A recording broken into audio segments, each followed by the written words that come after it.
దేవునికి మహిమ కలుగునుగాక. మరి వాక్యం ప్రారంభించే ముందు గత రోజు నుంచి మనం ప్రార్థన చేస్తున్నాం కదా, కనుక ఈరోజు 10వ రోజు సాయంకాలం 8గా ప్రార్థన ఉంటుంది. తప్పక రండి. ప్రతిరోజు నెహెమ్యా గ్రంథం నుంచి కొన్ని విషయాలు ప్రతిరోజు క్లుప్తంగా మనం వింటున్నాము. ఈ పూట మరికొన్ని విషయాలు మనం ఆమోసు గ్రంథం నుంచి విందాం. మనందరి బైబిల్లో తెరిచి ఆమోసు గ్రంథము 5వ అధ్యాయము, అందరు బైబిల్లో తెరిచి ఆమోసు గ్రంథము 5వ అధ్యాయము 16వ వచనాన్ని చదువుకుందాం.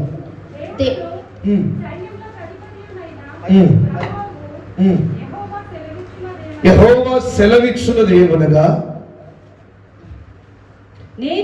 నేను మీ మధ్య సంచరింపబోచున్నాను గనుక నేను మీ మధ్య సంచరించబోచున్నాను. హల్లెలూయా. చేతులపై పంగటి హల్లెలూయా, హల్లెలూయా. ఈ యొక్క పునరుద్ధార దినం దేవుడు మనతో స్పష్టంగా మాట్లాడుతున్న మాట, నేను మీ మధ్య సంచరించబోచున్నాను. దేవుడు మన మధ్య సంచరించబోచున్నాడు. ఈ 2026 ఈ జనవరి నెల ముగింపులో ఉన్నాం కదా. నీకున్న వేదనలో, నీకున్న కన్నీటిలో, నువ్వు పడుతున్న బాధల్లో ధైర్యాన్ని పుట్టించే మాట దేవుడు చెప్తున్నాడు. నీకు నిరీక్షణ కలిగించే మాట దేవుడు అందిస్తున్నాడు. దేవుడే, మనుషులు కాదు, అధికారులు కాదు, సాక్షాత్తు దేవుడే మన మధ్య సంచరించబోతున్నాడు. చప్పట్లు కొట్టు దేవుని స్తుతించండి గట్టిగా. ఈ ఉపవాస ప్రార్థనలో, విజ్ఞాపనలో దేవుడే సంచరించునుగాక. దేవుడే మన జీవితంలో సంచరించునుగాక. మన కుటుంబంలో ఆయన సంచరించునుగాక. హల్లెలూయా, హల్లెలూయా. దేవుడు సంచరిస్తే ఆ పరిస్థితులు వేరేగా ఉంటాయి.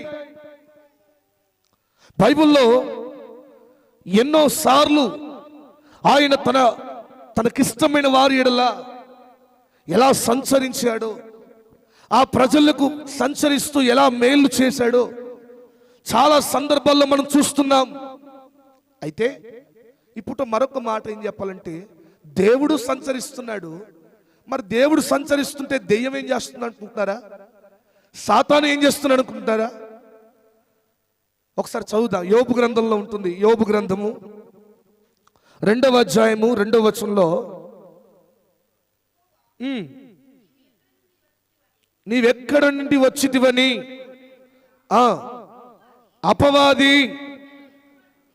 భూమిలో ఇటు అటు తిరుగులాడుచు అందులో సంచరించు వచ్చితనని. చూడండి, సైతానుగాడు కూడా ఏం చేస్తున్నాడంటే భూమి మీద సంచరిస్తున్నాడట. యోబు గ్రంథంలో స్పష్టంగా అంటున్నాడు, భూమి మీద అంతటా సంచరిస్తున్నాను, ఇటు అటు తిరుగులాడుతున్నాను, ఇటు అటు తిరుగుచున్నాను. ఎవరిని మృంగుదునా, ఎవరు దొరుకుతారా? తిరుగులాడుతున్నాడు సైతాను. యోబును కూడా ఎక్కడ పాడు చేయాలి, ఎక్కడ పడగొట్టాలని తిరుగుతూ సంచరించుకుంటూ వచ్చాడు. ఇంకొన్ని విధాలుగా మనం చదివినట్లయితే 1 పేతురు 5వ అధ్యాయము 5వ వచనం నుండి అపవాది సంచరిస్తూ ఏం చేస్తుంది చూడండి. 1 పేతురు 5:5.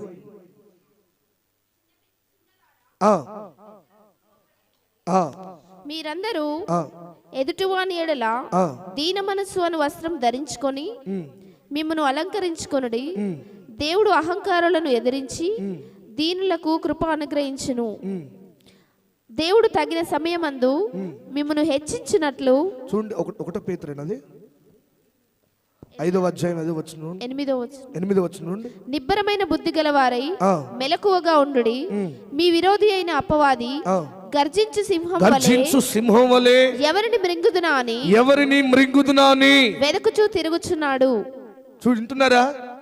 అపవాది కూడా సంచరిస్తున్నాడు, సైతానుగాడు కూడా తిరుగులాడుచున్నాడు. ఎందుకో, ఎవరిని మింగుదునా, ఎవరు దొరుకుతారు, పాపంలో ఎవరు పడబడతారు, తిరుగులాడుచున్నాడు. ఎవరిని మృంగాలని? యోబును కూడా, నీతిపరుడైన యోబుని, భక్తిపరుడైన యోబును చూసి తట్టుకోలేకపోయాడు. ఎక్కడ పడేయాలి, ఎక్కడ మృంగేయాలని అవకాశాల కొరకు ఎదురు చూస్తున్నాడు. అలాగే 91 కీర్తనలకు వస్తే కూడా 91:6 ఏం సంచరిస్తున్నాయి చూడండి. 91:6 అక్కడ దాని ముందు 5వ వచనం చదువుదాం. రాత్రి వేళ కలుగు భయమునకైనను, పగటి వేళ ఎగురు బాణమునకైనను, చీకటిలో సంచరించు తెగులుకైనను. చాలండి, వింటున్నారు? అక్కడ 91 కీర్తన ఉంటుంది. రాత్రి వేళ భయము సంచరిస్తా ఉంది, చీకటిలో తెగుళ్ళు సంచరిస్తా ఉన్నాయి.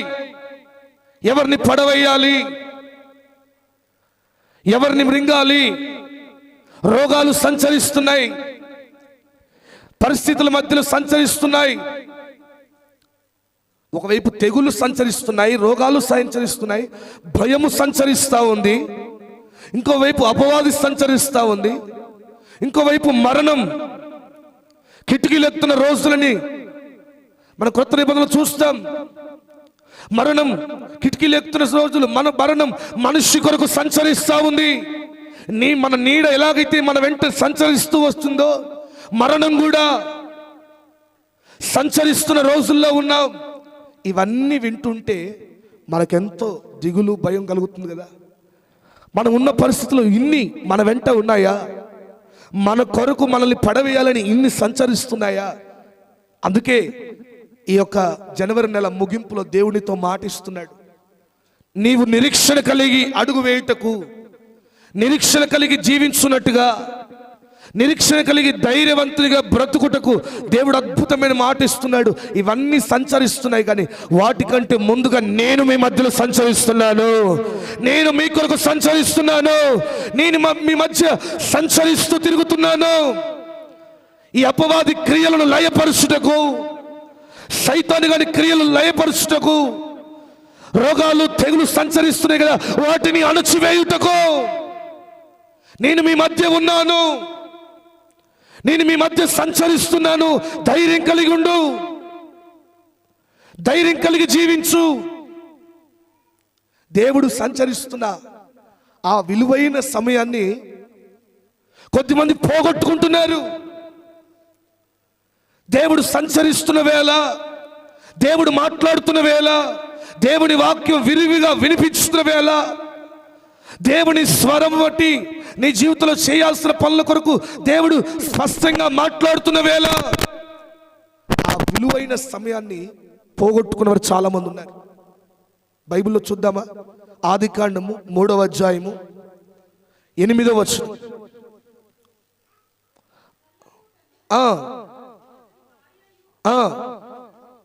తోటలో సంచరించున్న దేవుడైన యెహోవా స్వరము విని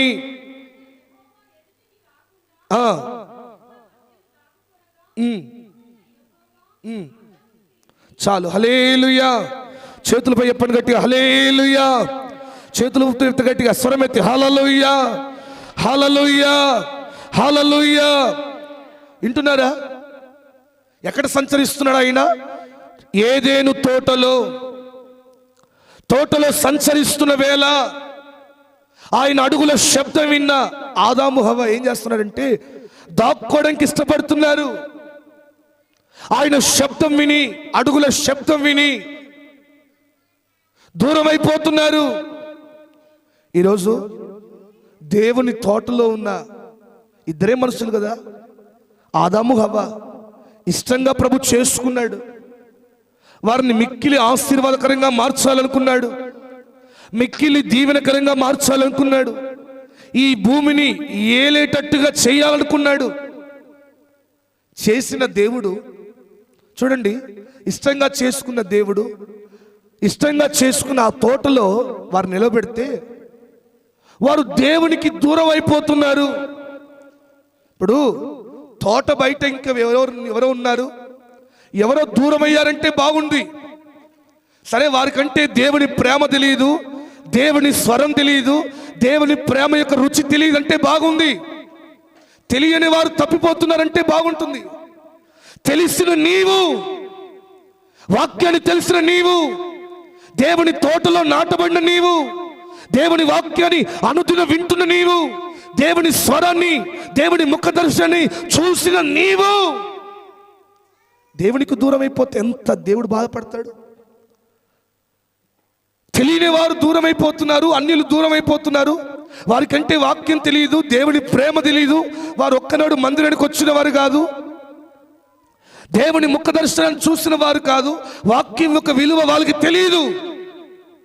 తెలిసిన నువ్వు తప్పిపోతున్నావే. దేవుడు నీ మధ్య సంచరించాలని, నీతో మాట్లాడాలని, నీ బాధలు తెలుసుకోవాలని, నీ బాధల్లో నుంచి విడుదల కలిగించాలని, నీకు నెమ్మదినివ్వాలని, నువ్వు ఎదుర్కొంటున్న క్లిష్టమైన పరిస్థితిలో విజయం నీకు ఇవ్వాలని ఆయన అడుగులు వేస్తూ ఉంటే, ఆయన ముందడుగు వేస్తూ ఉంటే, ఆయన అడుగుల శబ్దం విని, ఆయన వాక్యము, ఆయన స్వరం వింటున్న నీవు దారి తప్పిపోతుంటూ, దేవునికి దూరం అయిపోతూ, తోట నుంచి వెలివేయబడితే దేవుడు ఎంత బాధపడతాడు. ఒకవేళ ఈరోజు ఉన్నావా, దేవుని తోట అది ఏదో కాదు, సంఘమే. సంఘములో నాటబడిన నీవు, వాక్యం విలువ తెలిసిన నీవే వాక్యానికి దూరంగా పరిగెడితే దేవుడు ఏం చేయలేడు. ప్రార్థన విలువ తెలిసిన నీవు ప్రార్థనకు దూరం అయిపోతే దేవుడు ఏం చేయలేడు. విలువ తెలియని వారికి వాళ్ళు దారి తప్పిపోతే ఆయన క్షమించి వేస్తాడు, క్షమించి చేర్చుకుంటాడు. ఎన్నో మార్లు మనం కూడా, నీవు నేను దారి తప్పిపోయిన పరిస్థితులు, చేయి జారిపోయిన పరిస్థితులు, దేవునికి దూరంగా పారిపోయిన పరిస్థితులు ఉన్నప్పుడు ఎన్నోసార్లు ప్రభు క్షమించి మళ్ళీ హక్కును చేర్చుకున్నాడు. ఎన్నోసార్లు గాయాల పాలైన, గాయాలను చేస్తున్న, దేవునికి గాయం చేస్తున్న మన జీవితాలు కూడా ఎన్నోసార్లు ఆయన హత్తుకున్నాడు. ఈ పూట మరొకసారి మాట్లాడుతున్నాడు. ఆయన మీ మధ్య సంచరించాలనుకుంటున్నాడు, మీ కుటుంబంలో సంచరించాలనుకుంటున్నాడు, మన సంఘములో సంచరించాలనుకుంటున్నాడు. ఆయన సంచరించాలి అంటే నీ జీవితంలో అపవిత్రత నిలబడడానికి ఇష్టం లేదు. ఆయన సంచరించాలి అంటే నీ బ్రతుకులో మలినమైన పనులు నిలబడడానికి వీలు లేదు.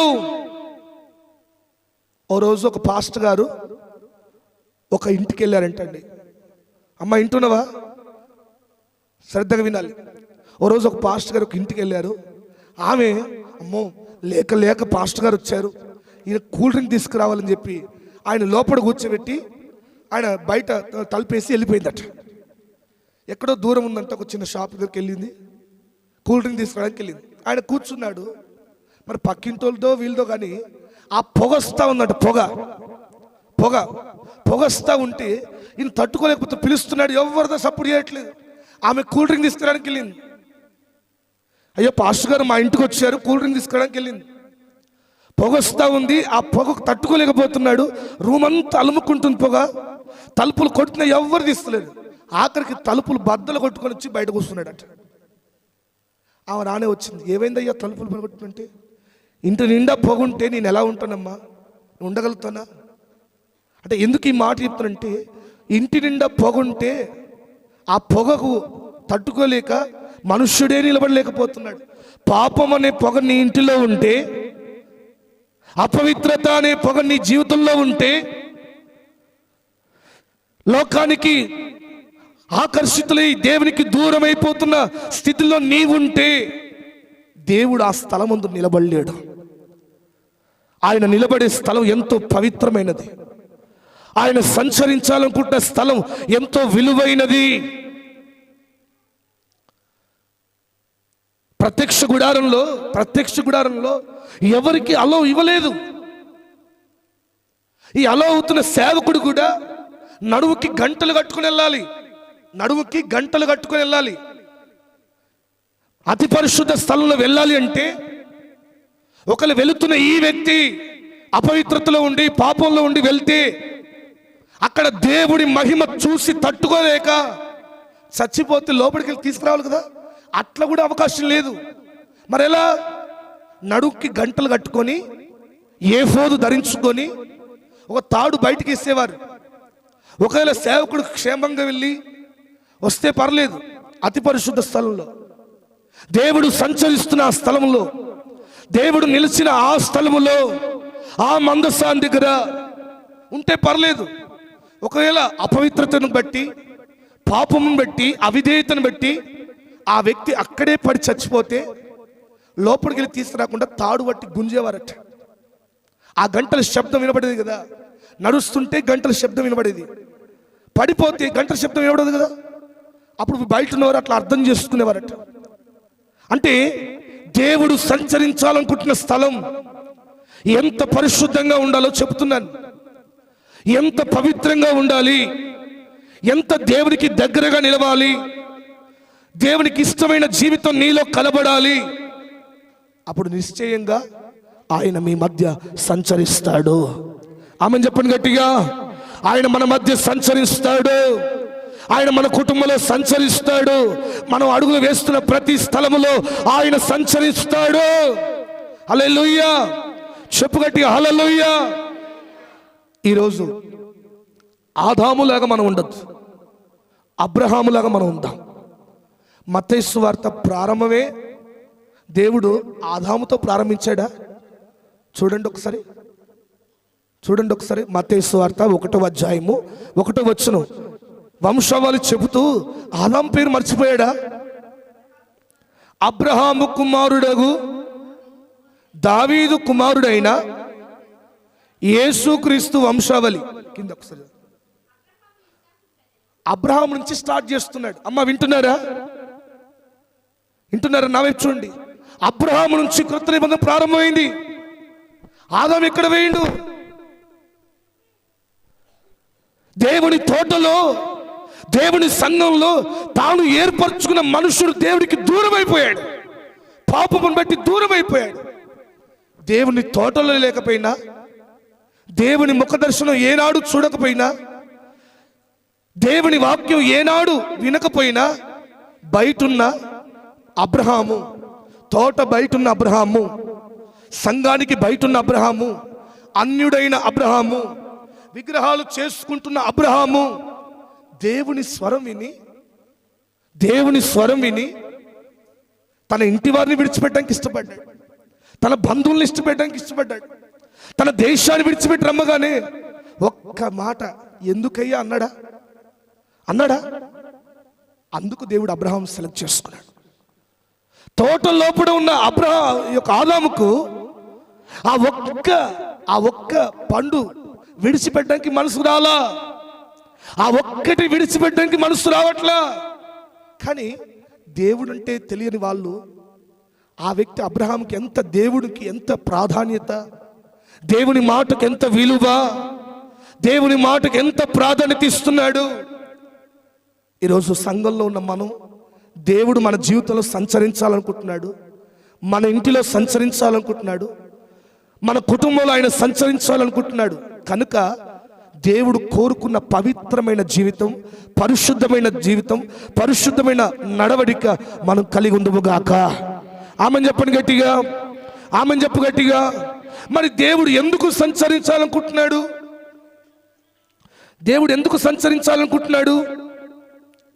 ఎందుకు మన మధ్యలో సంచరించాలనుకుంటున్నాడు? చదువుదామా మాట.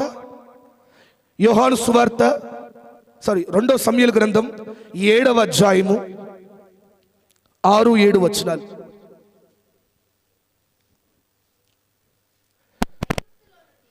ఐగుప్తులో నుండి నాట నుండి నేటి వరకు గుడారములోను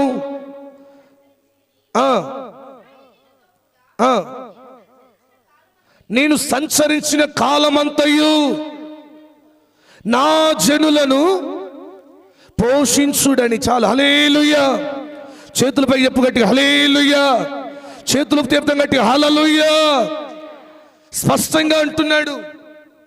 నాతాను ప్రవక్తను ముందు పెట్టి దావీదుతో మాట్లాడుతున్నాడు. ఏమంటున్నాడు? ఇశ్రాయేలు ప్రజలను విడిపించిన ఆనాటి నుండి నేటి వరకు నేను మీ మధ్యన సంచరిస్తూ వచ్చాను. ప్రియమైన దేవుని బిడ్డలారా, ఈ లోకంలో ఎవరు మనకు శాశ్వత కాలం మనతో నిలబడరు. తల్లిదండ్రులు కొంతవరకే నిలబడతారు, భార్యాభర్తలు కొంతవరకే నిలబడతారు, పిల్లలు కొంతవరకే నిలబడతారు. మనతో నిత్యం ఉండే దేవుడు ఆది నుండి అంతము వరకు, మనం నిత్యత్వంలో చేర్చేంత వరకు మనతో నిలబడే దేవుడు ఆయన. హల్లెలూయా అని అంటున్నాడు. నేను సంచరించు వచ్చాను. ఎందుకు తెలుసా? ఈ 40 ఏళ్ళు నా ప్రజలు పాలు తేళ్లు ప్రవహించు దేశము చేరేంత వరకు కూడా నేను వారిని పోషించితిని. దేవుడు వారిని పోషించాడు. చెప్పండి, ఏం చేశాడు? చెప్తలేరు. ఎలిసమ్మ చెప్పు, ఏం చేశాడు? కుర్చీలో వింటున్నారా? ఐలమ్మ ఏం చేశాడు? పోషించాడు. పోషించడానికి, తన ప్రజలను పోషించడానికి, తన నమ్ముకున్న బిడ్డల్ని ఎడారిలో విడిచిపెట్టకుండా, అగ్నికి ఆహుతి కాకుండా, తన ప్రజలు ఆకలి దప్పులతో నిలబడకుండా, తన బిడ్డలు అవసరాన్ని బట్టి ఎవరి ఎదుట చేయి చాపకుండా తన బిడ్డలను పోషించడానికి దేవుడు వారి మధ్య సంచరించు వచ్చాడు. చప్పలు కొట్టు గట్టిగా హల్లెలూయా, హల్లెలూయా. ఈరోజు నీతో కూడా మాట్లాడుతున్నాడు. చాలా మందికి ఇప్పుడు ఈ యొక్క నవయుగములో, ఈ యొక్క టెక్నాలజీ పెరిగిన పరిస్థితుల్లో ఎంత పెద్ద జాబు చేసినా వాళ్ళకు నెమ్మది లేదు. పోషణ గురించి పరిస్థితి ఎలా ఉంటుంది, అమ్మో ముందు ఎలా ఉంటుంది, భవిష్యత్తు ఎలా ఉంటుంది అని చెప్పి భయముతో అడుగులు వేసిన వారు ఉన్నారు. ఎట్లా పోషించుకోవాలి, ఎట్లా కుటుంబాన్ని, పిల్లలు పెద్దవాళ్ళు అవుతున్నారు, చదువులు ఎలా, ఉద్యోగాలు ఎలా, వ్యాపారాలు ఎలా, వివాహాలు ఎలా అని అనుక్షణం టెన్షన్ పడుతున్నవారు ప్రతి ఒక్కరే. లేదంటారా మీకు టెన్షన్? మీకు ఏ టెన్షన్ లేదంటారా? హల్లెలూయా. నేను దినం వేరే ఒక మాకు రిలేషన్ వాళ్ళకు మ్యాచ్ చూడడానికి వెళ్తే నేను వెళ్ళాను. ఆ అబ్బాయిని అడుగుతుంటే ఆ అబ్బాయి చెప్తున్నాడు, ఏజ్ 33 years, 33 సంవత్సరాలు. 33 సంవత్సరాలు మామూలుగా ఉన్నాడు. అయితే గుజరాత్లో జాబ్ చేస్తాడు. 80,000 జీతం అంట. అయితే మాతో వచ్చిన వాడు, ఇంతకాలం ఎందుకు వివాహం చేసుకోలే, సంబంధాలు దొరకనా అన్నాడు. కాదు ఆలోచిస్తున్నాను అన్నాడు. ఆలోచిస్తూ ఉండిపోయాడట. ఎట్లా మరి అంటే వివాహం చేసుకుంటే గుజరాత్ కాలం వస్తుందా, లేదంటే నేను ఇక్కడ రావాలా అని ఆలోచించుకుంటున్నాను అంటే చూడండి, ఎక్కడ చూసినా ఒక టెన్షన్ లైఫ్. 80,000 జాబ్ చేస్తున్నా కూడా సంతోషం లేదు. అక్కడ ఉంటే అందరూ అక్కడి నుంచి ఇక్కడికి వచ్చి పని చేస్తున్నారు, ఈయన ఒక్కడు ఇక్కడి నుంచి అక్కడ పోయి పని చేస్తున్నాడు. ఆ గుజరాత్లో చెప్తున్నాడు, 12 రాష్ట్రాల్లో నేను చెప్తున్నాడు 12 రాష్ట్రాల్లో మత మార్పిడి నిరోధక బిల్లు వచ్చింది. అక్కడ చర్చిలు స్వేచ్ఛగా మనకున్నట్టుగా లేదండి. మనకున్నట్టుగా మైక్ పెట్టి పాట పాడడానికి లేదు. చర్చికి పోవాలంటే మా దగ్గర నుంచి ఇక్కడ మన తెలంగాణలో ఊరికి చర్చిలు ఉన్నాయి, ఆంధ్రాలో వీధికి చర్చిలు ఉన్నాయి. కానీ అక్కడ చర్చికి వెళ్ళాలంటే 100 కిలోమీటర్లు వెళ్ళాలంట, 50 కిలోమీటర్లు 70 కిలోమీటర్లు వెళ్ళాలి. అందుకే ఆదివారం ఏం చేస్తున్నాడంటే నేను ఇంట్లోనే ప్రార్థన చేసుకుంటూ వాక్యం చదువుకుంటున్నాను. ఎక్కడ చూసినా పోషణ గురించి, ఎలా పోషించబడాలి, ఎలా బ్రతకాలి అన్నది ప్రజలకు టెన్షన్ అయిపోయింది. ప్రజల జీవితంలో నెమ్మది లేకుండా అయిపోయింది. దావీదుతో స్పష్టంగా మాట్లాడుతున్నాడు, నాటి నుండి, నా ప్రజలను విడిపించిన నాటి నుండి నేటి వరకు, వాళ్ళు పాలు తేళ్లు ప్రవహించు దేశంకి వచ్చిన తర్వాత 15 మంది న్యాయాధిపతులు మారారు. మొట్టమొదటి రాజైన సౌలు మారాడు, నీ దాకా కూడా దావీదు నేటి వరకు కూడా నేను పోషించుకుంటూ వచ్చాను. ఈరోజు ప్రేమైన దేవుని బిడ్డారా, నీవే పరిస్థితిలో ఉన్నా దేవుణ్ణి, దేవా నా జీవితంలో సంచరించు, నా జీవితంలో అడుగు వేయని నువ్వు అడగగలిగితే దేవుడు సంచరించబోతున్నాడు నిన్ను నీ కుటుంబాన్ని పోషించడానికి. ఆమెను చెప్పు గట్టిగా. నిన్ను నీ బిడ్డలను పోషించడానికి, నిన్ను నీ బిడ్డలను ఏ పరిస్థితి ఏదైనా, అది కరోనా కానీ, అది ఇంకే వ్యాధైనా కానీ, పరిస్థితి ఏదైనా, పరిమితి ఏదైనా, నీ దేవుడు మాత్రం నేను తప్పక పోషిస్తాడు. హల్లెలూయా. తప్పక పోషిస్తాడు. తన ప్రజలను 40 ఏళ్ళు పోషించడానికి బండగా నిలబడ్డాడు. వారిని వెంబడించిన బండ అని వింటాం. కొత్త నిబంధనలు ఉంటాయి కదా, వారిని వెంబడించిన బండగా నిలబడి వారికి దాహాన్ని తీర్చుకుంటూ, వారికి ఆహారాన్ని ఇచ్చుకుంటూ, అనుక్షణం వారితో నిలబడుతూ వచ్చాడు. పగలు మేఘస్తంభంగా, రాత్రి అగ్ని స్తంభంగా తన బిడ్డలు ఎంతగా కాపాడుకున్నాడంటే, శత్రువు చేతికి అప్పగించకుండా, అపవాది సంచరిస్తున్నాడు వాని చేతిలో పడకుండా దేవుడు తన బిడ్డలను కాపాడుకుంటూ పోషించుకుంటూ వచ్చాడు. ఈ దినం ఎవరు నీతో ఉన్నా లేకపోయినా దేవుడు నీతో ఉంటే, దేవుడు మన మధ్య నిలబడితే, దేవునికి నీ హృదయంలో ఒక పరిశుద్ధత కలిగిన చోటును వేయగలిగితే, పరిశుద్ధతను కలిగి ఉన్న వ్యక్తిగా నువ్వు మారగలిగితే, నిశ్చయంగా నిన్ను నీ కుటుంబాన్ని ఆయన పోషించునుగాక. హల్లెలూయా. ఉద్యోగాల మీద, వ్యాపారాల మీద కాదు, పోషించే దేవుని మీద ఆధారపడు. పోషించే దేవుని మీద ఆధారపడండి. కొన్ని వేలు సంపాదిస్తున్నా చాలా మంది చెప్తున్నమాట, ఇంతటే ఒక్క రూపాయి మిగలదు. అట్లా ఖర్చులు ఉంటాయి. ఈ నెల మిగులుతుంది అనుకుంటే ఆ పిల్లలకి ఏదో కనరిగొచ్చు, డబ్బంతా పోవడం. ఈ నెల మిగులుతుందేమో, ఈ నెల సేవ్ చేస్తానేమో అనుకుంటే ఏదో ఒక సమస్య వచ్చి, ఏదో ఒక ఇబ్బంది వచ్చి, నేను అంటాను మనం ఆధారపడితే అట్లా ఉంటుంది. అదే దేవుని మీద ఆధారపడితే నీ స్థితిగతులు తప్పక మారుతాయి. దేవుడే పోషించే దేవుడిగా నీ జీవితంలో నిలబడతాడు. హల్లెలూయా. హల్లెలూయా. మొట్టమొదటిగా ఆయన సంచరిస్తున్నాడు. ఎందుకు తెలుసా? నీ జీవితంలో సంచరించాలనుకుంటున్నాడు. ఎందుకో తెలుసా? నిన్ను పోషించాలని, నీ కుటుంబాన్ని పోషించాలని, ఆత్మీయ స్థితిలో నిన్ను నడిపించాలని, ఆత్మీయంగా నువ్వు పోషించబడాలని, ఆర్థికంగా నువ్వు పోషించబడాలని, భౌతికంగా కూడా నువ్వు పోషణకు ఎక్కడ తలదించే పరిస్థితి రానివ్వకుండా ఉండాలని దేవుడు సంచరిస్తున్నాడు. మన జీవితంలో సంచరించాలనుకుంటున్నాడు.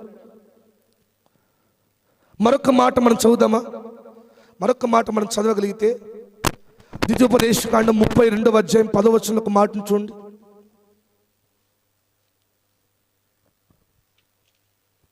ద్వితీయోపదేశకాండం 32వ అధ్యాయం 10వ వచనం.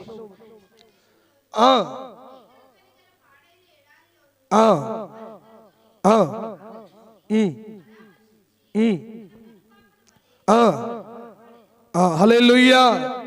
చూడండి, ఎటువంటి పరిస్థితుల్లో దేవుడు నడిపించాడంటే, ఎటువంటి పరిస్థితుల్లో దేవుడు కాపాడుకుంటూ వచ్చాడంటే, అది సాధారణమైన పరిస్థితి కాదు.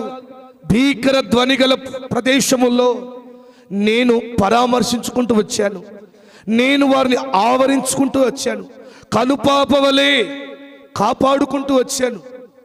ప్రతిదీ ఇంత గొప్ప దేవుణ్ణి కలిగి ఉన్న మనం ధన్యులం. ఆమేన్ చెప్పండి గట్టిగా. హల్లెలూయా. మనతో మాట్లాడే దేవుడు, మనతో నిత్యము ధైర్యపరిచే దేవుడు, మనం కృంగిన వేళ విడిచిపెట్టే దేవుడు అస్సలు కాదండి. మన కనుల్లో కన్నీరు రాగనివ్వకుండా మనతో నిత్యము ధైర్యపరిచే దేవుడు, పోషించుకునే దేవుడు, కనుపాపవలే. బైబిల్లో మీరు ఎవరినైనా తీసుకొని వారిని పోషించడానికి దేవుడు వారి కొరకు నిలబడ్డాడు. హల్లెలూయా.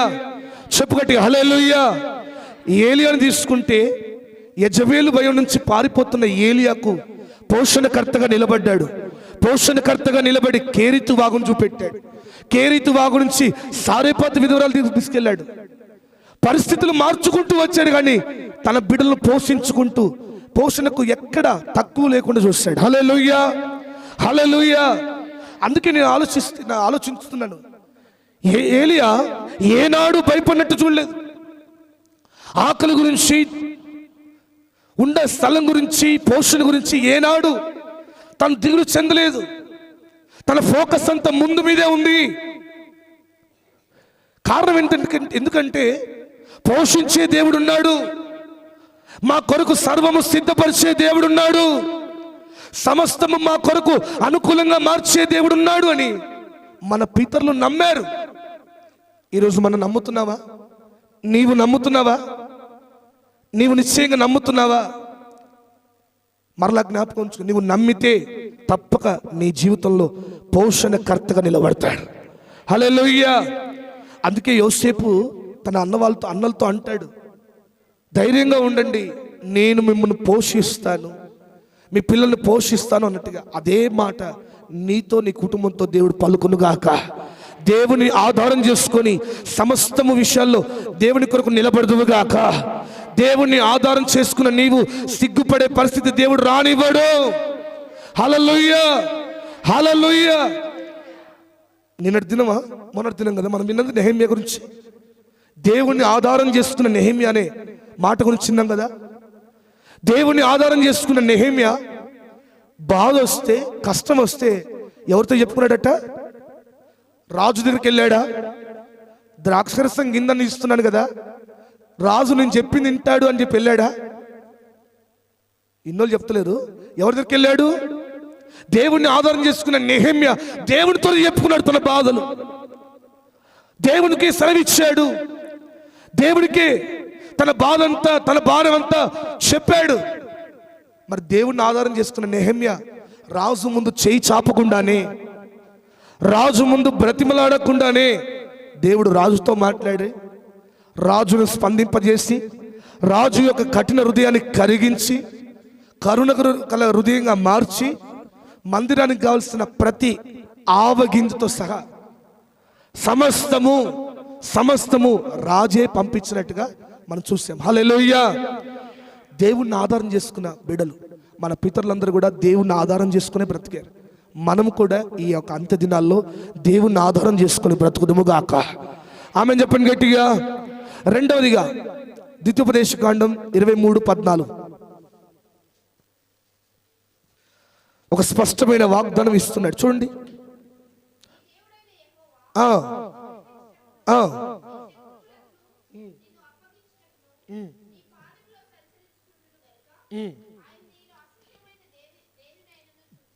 పాలెములో సంచరించుచుండెను గనుక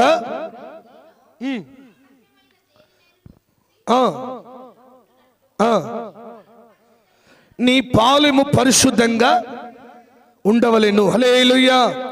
చేతులకు తీర్థం కట్టి హల్లెలూయా, హల్లెలూయా. చూడండి, ఇప్పటిదాకా మనం విన్నాం కదా, దేవుడు మన మధ్యలో సంచరించాలనుకుంటున్నాడు. ఎందుకు?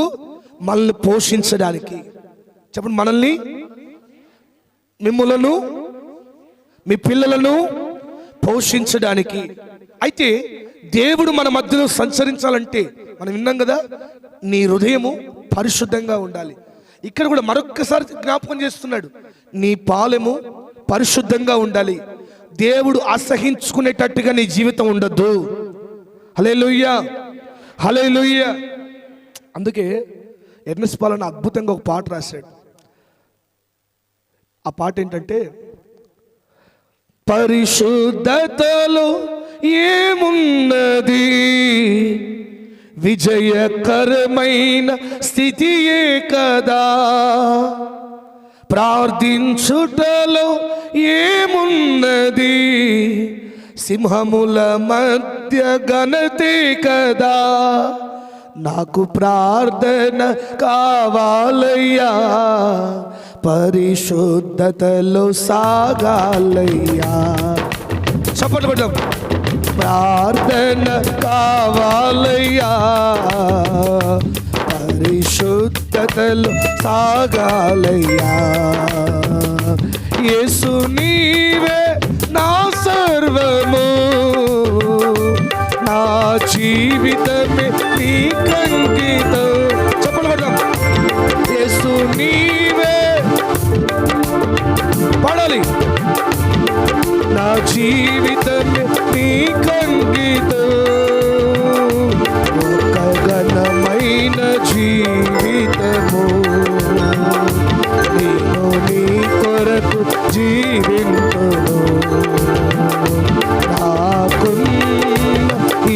బలముతో నీ కాడిని నీ మోతును. చప్పలు కొడదాం గట్టిగా.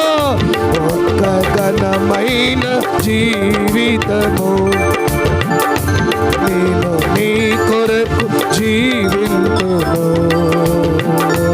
నాకున్న ఈతో నీ కాడిని నీ మోతును.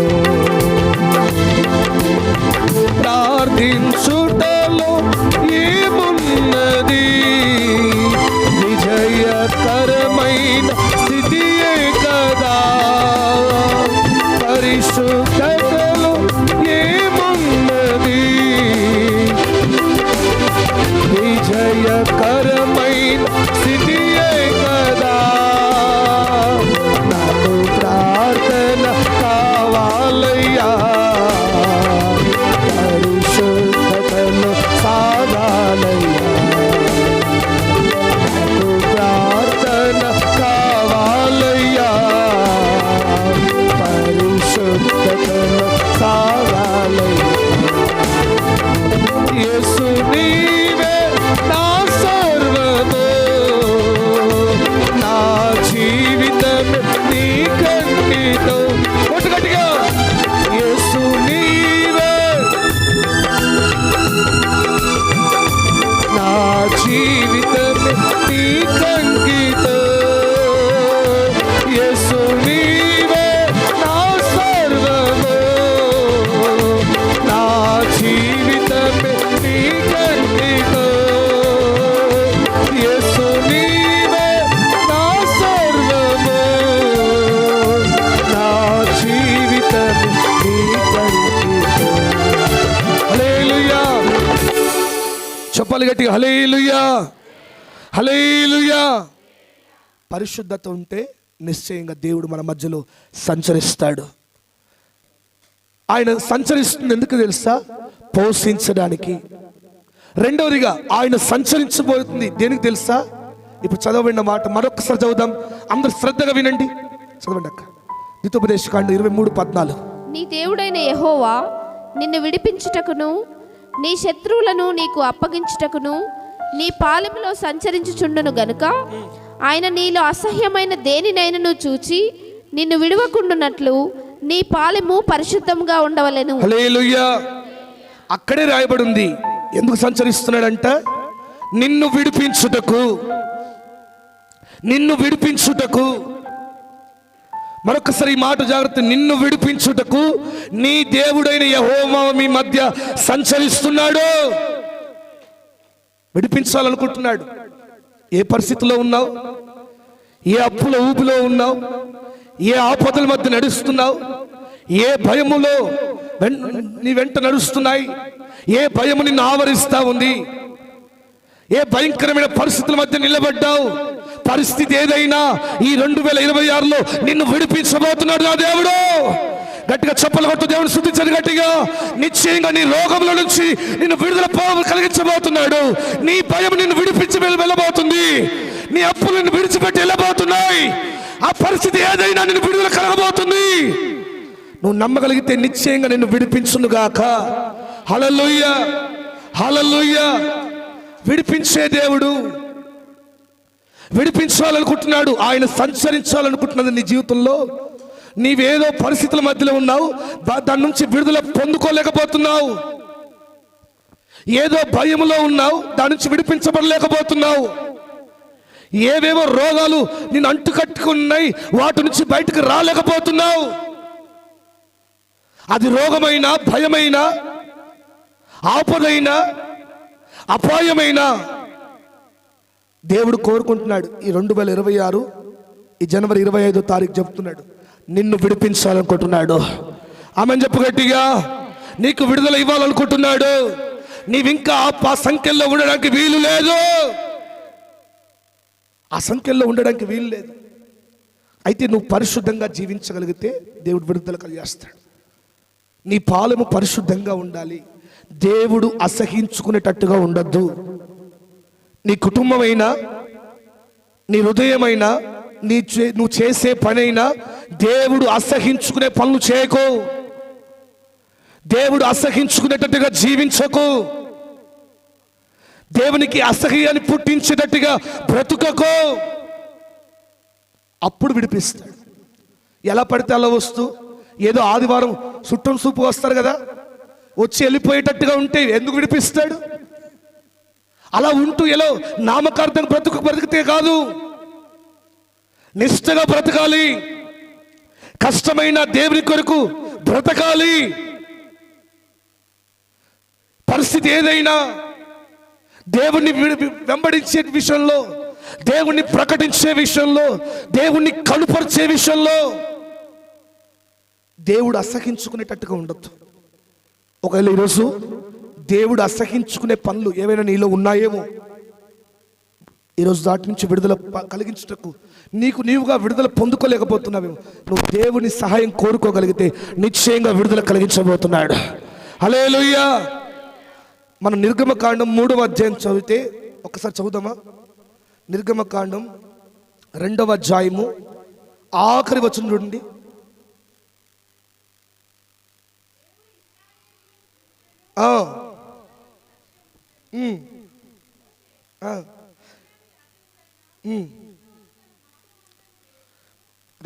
నిర్గమకాండం 2వ అధ్యాయము 23వ వచనం చదువుదాం.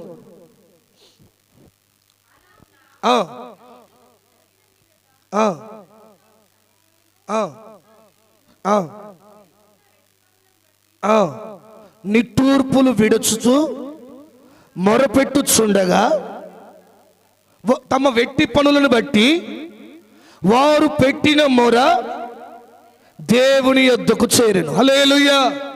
చేతులు చెప్పండి ఒకసారి గట్టి హల్లెలూయా. ఇంకొంచెం స్వరం చెప్పు గట్టి హల్లెలూయా. దేవుడు ఎందుకు ఇశ్రాయేలు ప్రజలను విడిపించారంటే చూడండి, ఎన్నో ఏళ్ళ నుంచి వారు మొర పెడుతున్నారు. ఎన్నో ఏళ్ళ నుంచి వారు మొర పెడుతున్నారు, నిట్టూర్పులు విడుస్తున్నారు. దేవా మమ్మల్ని విడిపించు, మమ్మల్ని విడిపించు. బానిసత్వంలో ఉన్నాం, విడిపించు. పాపంలో ఉన్నాం, విడిపించు. శాపంలో ఉన్నాం, విడిపించు. ప్రభువా ఈ యొక్క పరిస్థితుల నుంచి విడుదల కలగచేయి. ప్రభువా ఈ యొక్క కఠినమైన పరిస్థితి నుంచి నన్ను విడిపించయ్యా అని మొరపెట్టాడు. చాలామంది మీరు అనుకోవచ్చు, పాస్టర్కి ఏం పని పాటలేదు, ఊకే 40 రోజులు అంటాడు, 21 రోజులు పెడుతుంటాడు అనుకుంటున్నారేమో. ఈ 40 రోజులు ఎందుకు పెడుతుంది తెలుసా? ఇందుకే మనం అందరం మొర పెడుతుంటే ఏదో ఒక టైంలో దేవుడు మన మొర, మనం చేసిన మొర, మనం ఏడ్చిన కన్నీరు, మనం విడిచిన ప్రార్థన సమస్తం దేవుడి దగ్గర చేరబోతుంది. నిశ్చయంగా మనం కోరిన స్థితి దేవుడు విడుదల కలుగజేయబోతున్నాడు. మన మొర విని దేవుడు తెరవబోతున్నాడు. నిశ్చయంగా మన మొర విని ఆకాశ ద్వారం తెరవబోతున్నాడు. మన మొర విని సమస్తము పరిస్థితుల నుంచి విడుదల కలిగించబోతున్నాడు. హల్లెలూయా. ఈ 40 రోజులు ఒకటే మొరపెట్టడమే. మొరపెట్టడం నీ పని. దేవుడు ఇచ్చేదాకా, దేవుడు తెరిచేదాకా, దేవుడు వినేదాకా, దేవుడు అంగీకరించేదాకా మొరపెట్టు. కొద్దిమంది 1 నిమిషం మొరపెట్టి వెళ్ళిపోతారు. గన్పూర్లో కామ వస్తుంది, అయ్యా వీళ్ళందరూ వచ్చారు, లేట్ అవుతుంది, అమ్మో మధ్యాహ్నం 3 గంటల దాకా నేను ఉండలేను, నా వంతు నేను చేసుకుని పోతాను చెప్పి 10 నిమిషాలు మోకరిస్తే వెళ్ళిపోతుంది. అట్లుండద్దు, అట్లుండద్దు. దేవుడు పడితే యాకోబులాగా పట్టాలి. యాకోబు ఎంతగా మొరపెట్టాడంటే దేవుడు అంగీకరించేదాకా, దేవుడు విడుదల కలిగించేదాకా, దేవుడు విమోచన ఇచ్చేదాకా. ఈరోజు ఈ 40 రోజులు కూడా నువ్వు అలాగే మొరపెట్టగలిగితే నిశ్చయంగా దేవుడు సంచరించబోతున్నాడు నీకు విడుదల దయచేయడానికి, నిన్ను విడిపించడానికి, ఆ బంధకాల నుంచి నిన్ను విడుదల కలగ చేయడానికి, నువ్వు చిక్కుకున్న ఆ పరిస్థితుల నుంచి నిన్ను విమోచన కలిగించడానికి ఇశ్రాయేలు ప్రజలను విడిపించాడు. వారు పెట్టిన మొర దేవుని దగ్గర చేరింది. వారు మొర పెట్టారు, నిట్టూర్పులు విడిచారు. నిట్టూర్పు దేవుడు కనికరించేదాకా నిట్టూర్పు విడిచారు. దేవుడు జాలి చూపేదాకా కన్నీరు విడుస్తూనే ఉన్నారు. ఆ మొరంతా ధూపం వల్లే వెళ్ళిపోయింది. ఆ మొరంతా ఒక ధూపం వల్లే దేవుని ఎద్దుకు చేరింది. నిశ్చయంగా దేవుడు, నిజంగా మన దేవుడు ఎవరంటే, మనం కన్నీళ్లు విడిస్తే ఉండలేని దేవుడు, మనం మొరపెడితే మరచిపోని దేవుడు. మనం ఒక్కసారి ప్రార్థన చేసి ప్రభువా నా పరిస్థితి ఎందుకు ఇట్లా అయిపోతుందని నువ్వు అడిగితే సమాధానం ఇచ్చే దేవుడు. ఈరోజు నిశ్చయంగా ఆయన సంచరించాలనుకుంటున్నాడు. నువ్వు ఇరుక్కుపోయినా, నువ్వు చిక్కుకుపోయినా, నువ్వు నిలిచి ఉన్నా ఆ బంధకాలు, ఆ భయములో నుంచి, ఆ రోగములో నుంచి, ఆ ఆపదలో నుంచి, ఆ అవమానంలో నుంచి, ఆ ఆర్థిక పెనుముప్పులో నుంచి నిన్ను విడుదల కలుగ చేయాలి, విడిపించాలని కోరుకుంటున్నాడు. నిశ్చయంగా ఆయన నిన్ను విడిపించునుగాక, ఆయన విడిపించునుగాక, ఆయన విడుదల కలిగించునుగాక. మొట్టమొదటిగా ఆయన సంచరించాలనుకుంటున్నాడు. ఎందుకు? పోషించడానికి. రెండోదిగా ఆయన సంచరించాలనుకుంటున్నాడు నీ రోగము, నీ భయములో నుంచి విడుదల కలిగించడానికి.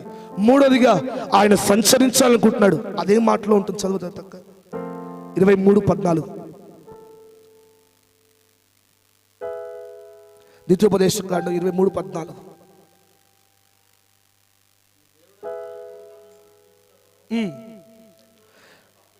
నీ శత్రువులను నీకు అప్పగించుటకును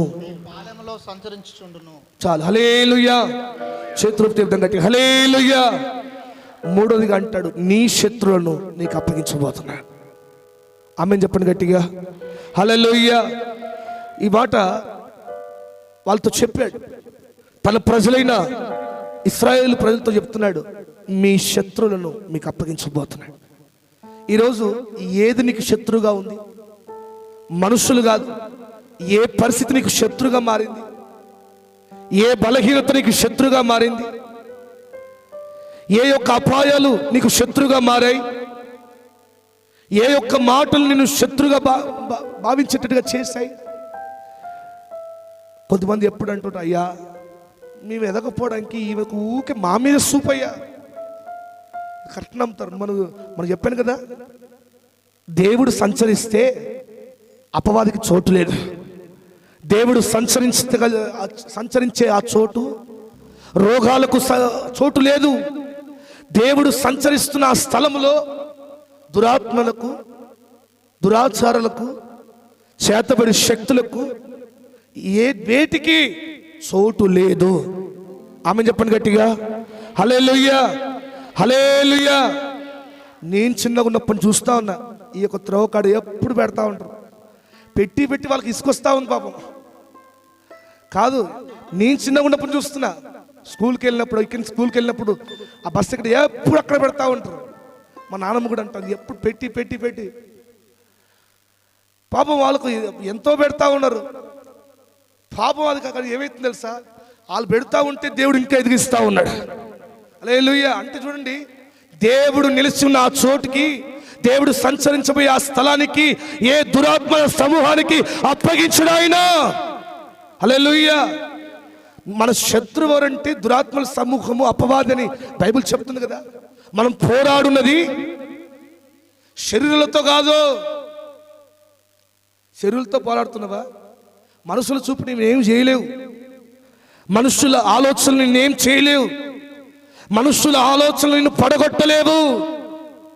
దేవుడు సంచరిస్తున్నాడు కనుక మనం భయపడద్దు. ప్రతి చిన్నదానికి భయపడితే దెయ్యం వచ్చి పక్కన కూర్చున్నట్టు ఉంటుంది. భయపడద్దు. ఎటువంటి పరిస్థితి అయినా, ఎవరు అంటారు కదా, ఎవరు ఆ కనుదృష్టి అయినా, దేవుని కనుదృష్టి మన మీద ఉన్నంత కాలం ఏ కనుదృష్టి మన మీద పనిచేయదు. హల్లెలూయా, హల్లెలూయా.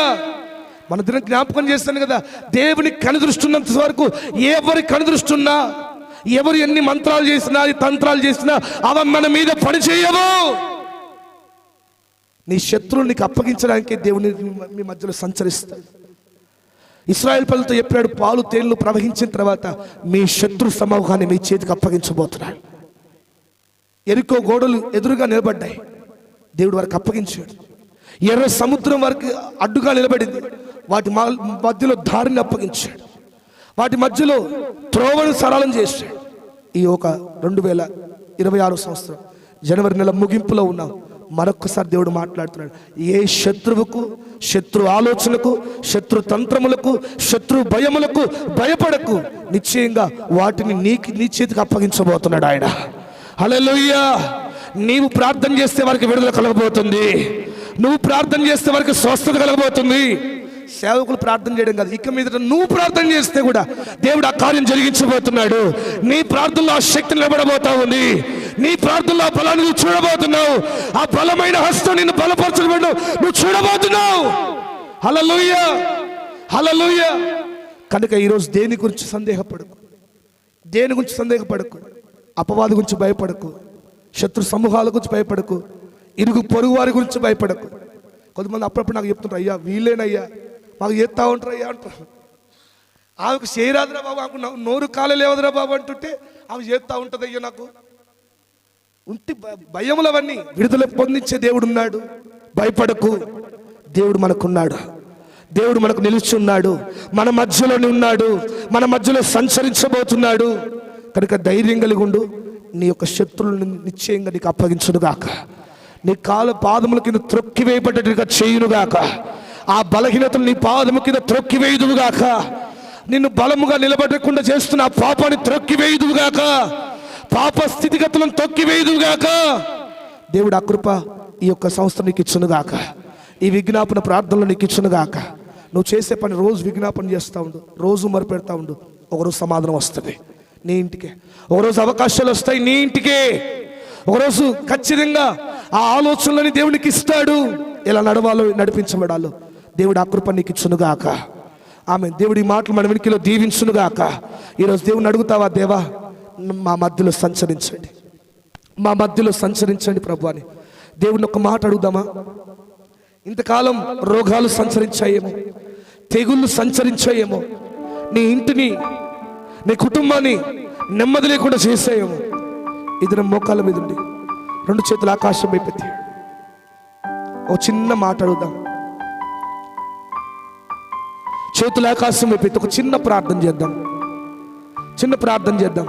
2 చేతుల ఆకాశం వైపెత్తి నిన్ను ఎదగకుండా, ఏ ఎదుగుదల నీ జీవితంలో లేకుండా, ఏ ఒక్క అద్భుతం నీ ఇంటిలో జరగకుండా, ఒకవేళ అపవిత్రత నీకు అడ్డుగా ఉందేమో, దేవుడు నీ ఇంటిలో సంచరించకుండా, నీ కుటుంబంలో సంచరించకుండా, నీ బ్రతుకులో సంచరించకుండా ఏవి నీకు అడ్డుగా ఉన్నాయి? 2 చేతుల ఆకాశం వైపెత్తి ఒక చిన్న ప్రార్థన చేద్దాం. చేతుల ఆకాశం వైపెత్తి. ఎస్, పాపం నీకు అడ్డుగా ఉందేమో, శాపం నీకు అడ్డుగా ఉందేమో, త్రాగుడు నీకు అడ్డుగా ఉందేమో, చెడ్డ మాటలు నీకు అడ్డుగా ఉన్నాయేమో. ఈరోజు అవన్నీ తొలగించుకొని, అవన్నీ తీసివేసుకొని చేతుల ఆకాశం వైపెత్తి ఒక చిన్న ప్రార్థన. దేవుడు సంచరించాలనుకుంటున్నాడు. ప్రారంభం నుండి, ఆది నుండి దేవుడికి ఉన్న ఉద్దేశం నా బిడ్డల మధ్యలో సంచరించాలి, వారి పరిస్థితుల మధ్యలో నేను సంచరించాలి, వారిని పోషించాలి, వారిని నడిపించాలి, వారికి విడుదల కలగ చేయాలి. చేతుల ఆకాశం పెట్టి, అయ్యా నిజమే దేవుడు అసహించుకునే పరిస్థితులు నీలో ఉన్నాయేమో, దేవునికి ఇష్టం లేని పరిస్థితులు నీ జీవితంలో ఉన్నాయేమో. చేతుల ఆకాశం పెట్టి, దేవా ఇంతకాలం వాక్యానికి దూరం అయిపోయాను, ఇంతకాలం మందిరానికి దూరం అయిపోయాను, ప్రార్థనకు దూరం అయిపోయాను అయ్యా, నీ వాక్యానికి విలువ లేకుండా చూశాను అయ్యా. ఈరోజు దేవా నన్ను ఒక్కసారి జ్ఞాపకం చేసుకో, నా ఇంటిని జ్ఞాపకం చేసుకో, నా కుటుంబానికి జ్ఞాపకం చేసుకో. నీవు అసహించుకునే పరిస్థితులు నాలో ఉంటే విడుదల దయచే ప్రభాని అడుగు. ఇదిగో వాటిని తొలగించుకోలేకపోయాడు ఆదాము. దేవుని ఇంటిలో ఉన్న ఆదామే దేవునికి దూరం అయిపోయాడు. దేవుని మందిరానికి వస్తున్న నీవు దూరం కావద్దు. దేవుని ఇంటిలో దేవుని ముఖ దర్శనాన్ని, దేవుని మాటలను, దేవుని స్వరాన్ని ప్రతిరోజు వింటున్న ఆదామే దేవునికి దూరం అయిపోయాడు, దేవునికి దూరం అయిపోయాడు. ఈరోజు దేవుని ఇంటిలో ఉన్న నువ్వు దూరం కావద్దు. దేవుని ఇంటిలో దేవుని వాక్యం తెలిసిన నువ్వు దూరం కావద్దు. పాపానికి నువ్వు దగ్గర కావద్దు, అపవాదికి దగ్గర కావద్దు, దేవుడు అసహించుకున్న పరిస్థితికి దగ్గర కావద్దు.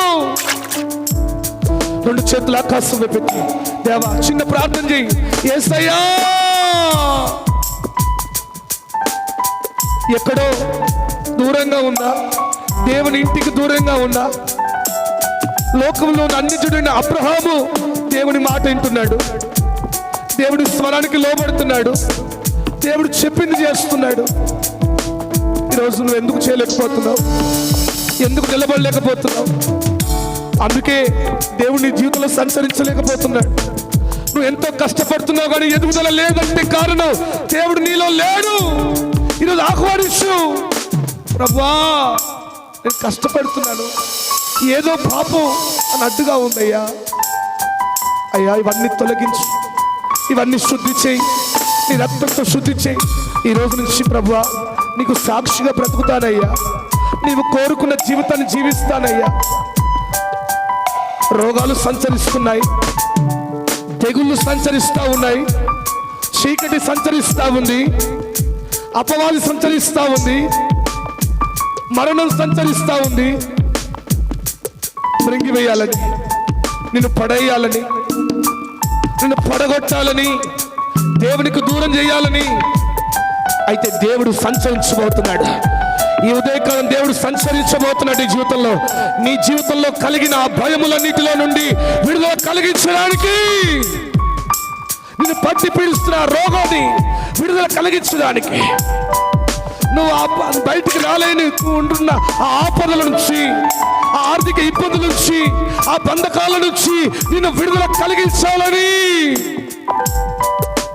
చేతుల ఆకాశం ఎత్తి, దేవా దేవుడు సంచరించాలంటే నీ జీవితం పరిశుద్ధంగా ఉండాలి. అపవిత్రత నీలో ఉండొద్దు. దేవుడు అసహించుకునే పరిస్థితి నీలో ఉండొద్దు.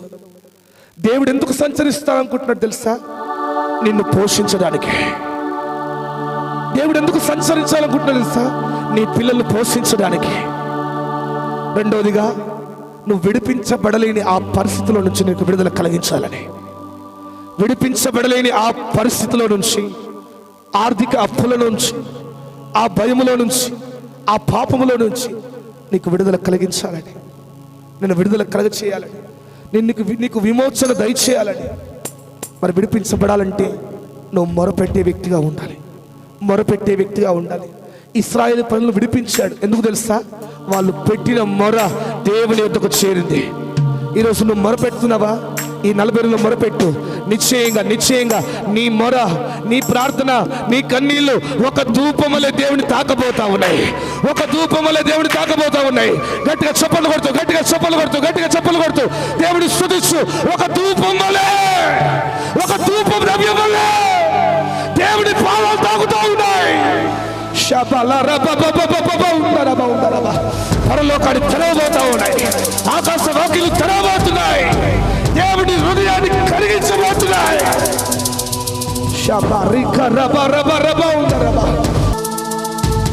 నీ శత్రువులను నీకు అప్పగించడానికి నీ మధ్యలో సంచరిస్తున్నాడు. ఇశ్రాయేలు ప్రజలతో ఎందుకు నడిచారో తెలుసా?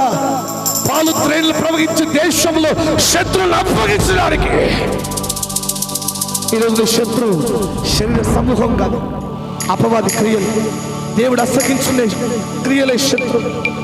పాపం ఒక శత్రువు, లోకపు స్నేహం ఒక శత్రువు. ఒకవేళ నీ మీద ప్రయోగిస్తున్న ఆ తంత్రాలు, ఆ మంత్రాలు, మనుషుల కనుదృష్టి నిశ్చయంగా నీ పాదాల కింద మీరు త్రొక్కివేయబోతున్నావు. ఇదరా త్రొక్కివేయబోతున్నావు. నిశ్చయంగా ఏ శక్తులు పని చేయకుండా దేవుని శక్తి నీ మీద ఉండబోతా ఉంది.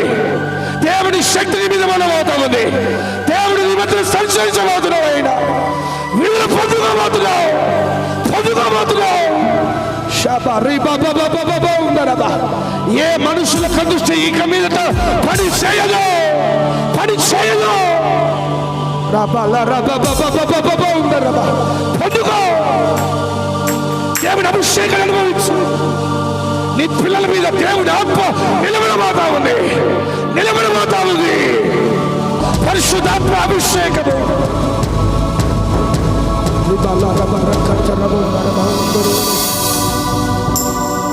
ఇది నాకు కావాలి అయ్యా, నీ మహిమ నాకు కావాలయ్యా. తీర్మానం తీసుకో. ఇక మీద ప్రభువా అపవిత్రతకు చోటు ఇవ్వను, పరిశుద్ధతకు చోటు నాకు కావాలయ్యా. నా బ్రతుకు పరిశుద్ధంగా మారాలి, నీవు సంచరించబోయే స్థలంగా మారాలి, నీవు నిలిచే ఆ స్థానం నాకు కావాలయ్యా. అయ్యా నాకు దయచేయి ప్రభువా.